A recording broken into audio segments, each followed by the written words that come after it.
PSIK 23B. Adapun tujuan kami di sini untuk mempresentasikan atau memaparkan sebuah materi proyek kami dengan mata kuliah Pancasila sebagai dasar pengembangan ilmu pengetahuan dan teknologi dengan Bapak dosen pemampu kami Ahmad Zafran Rianto SPD MPD. Baik, sebelum itu perkenalkan, nama saya Azila Amelia dengan NIM 423325004 dan rekan saya Neza Andraini Landari dengan NIM 423255003. Dan rekan saya Rojulan Mahbuba dengan NIM 423326032. Selanjutnya, dan saya Yeremia Setia Marmandoning dengan NIM 423325027. Oke, baik, di sini saya akan menjelaskan pendahuluan dulu. Nah, jadi pendahuluannya itu adalah Pancasila sebagai ideologi negara menjadi pedoman dalam pengembangan ilmu pengetahuan dan teknologi yang berlandasan moral dan kemanusiaan. Nah, jadi sila pertama mengajarkan pentingnya nilai spiritual.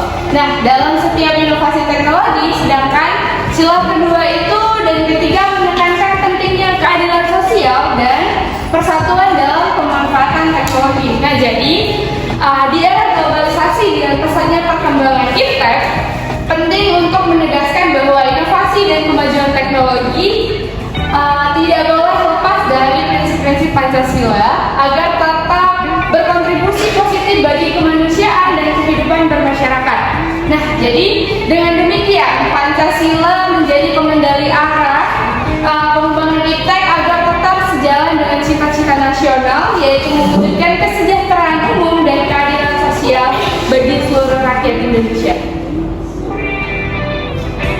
Nah, jadi kita mengidentifikasi masalah mengapa kami mengangkut judul tersebut. Nah, itu pun ada pun penyebaran hoax dan hate speech atau ujaran kebencian. Nah, jadi permasalahan penyebaran hoax ini dan ujaran kebencian selaras dengan isu mendasar mengenai pengembangan teknologi yang harus berlandaskan pada nilai-nilai moral Pancasila.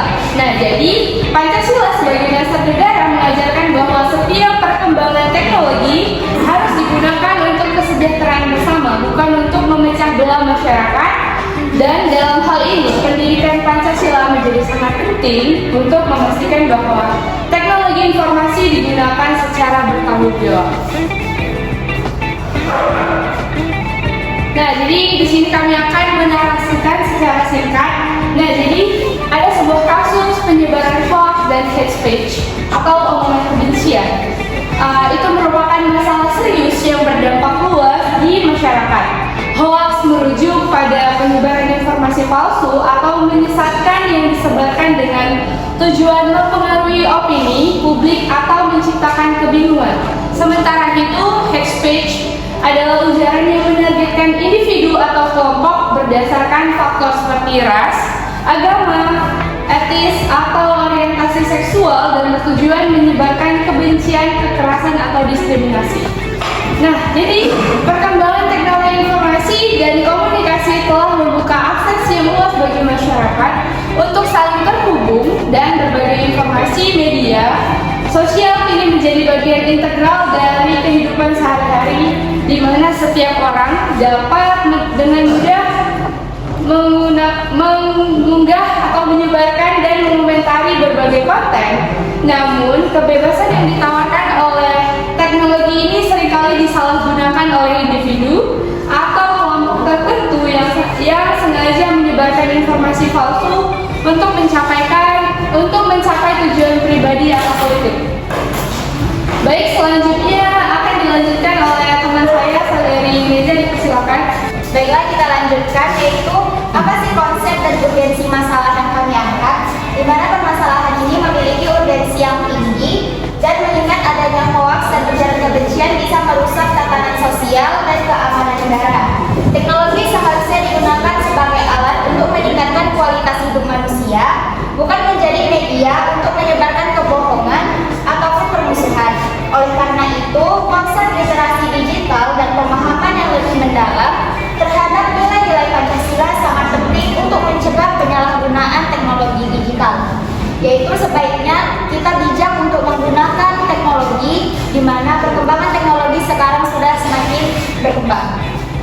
Di sini kami akan menampilkan analisa masalah menggunakan diagram fishbone, yaitu tentang ilmu pengetahuan dan teknologi yang bertentangan dengan Pancasila di lingkungan sekitar. Nah, apa aja yang mempengaruhi hoax dan speech hate? Yaitu yang pertama dari manusianya, yaitu kurangnya literasi digital dan kurangnya kesadaran etika, sehingga kita akan memberikan edukasi tentang nilai-nilai Pancasila agar kita dapat dengan bijak menggunakan teknologi di zaman sekarang. Nah, dari teknologi yaitu kurangnya pengawasan dan tidak adanya filterisasi. Dari lingkungan yaitu kurangnya peran orang tua atau lembaga pendidikan dan budaya yang permisif. Dari kebijakannya yaitu regulasi yang lemah atau peraturan yang kurang dijalankan atau ditaati dan penegakan hukum yang lambat. Baik, selanjutnya adalah dampak dari hoax dan speech hate. Dampak pertama yaitu ketidakpercayaan masyarakat. Hoax dan disinformasi menurunkan kepercayaan publik terhadap institusi resmi, termasuk pemerintah, media massa, dan bahkan sesama negara.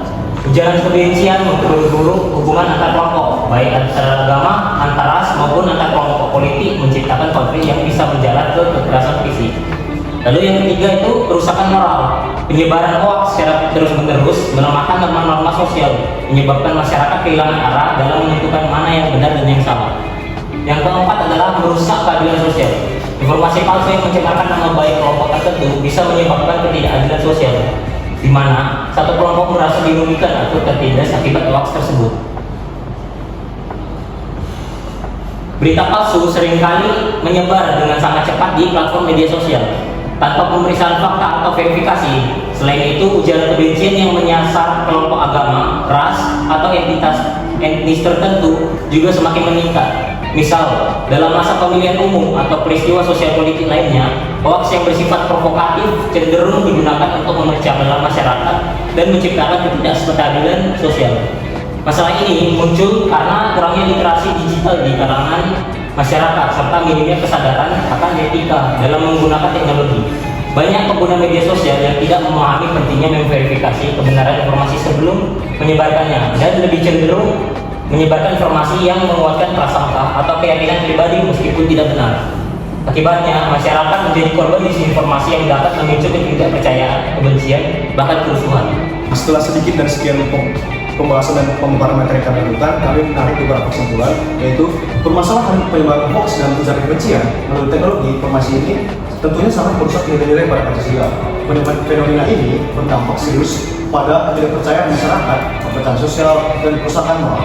Demikian, Pancasila berperan sangat penting dalam memberikan panduan etika dan moral bagi masyarakat agar dapat memanfaatkan teknologi dengan bijak.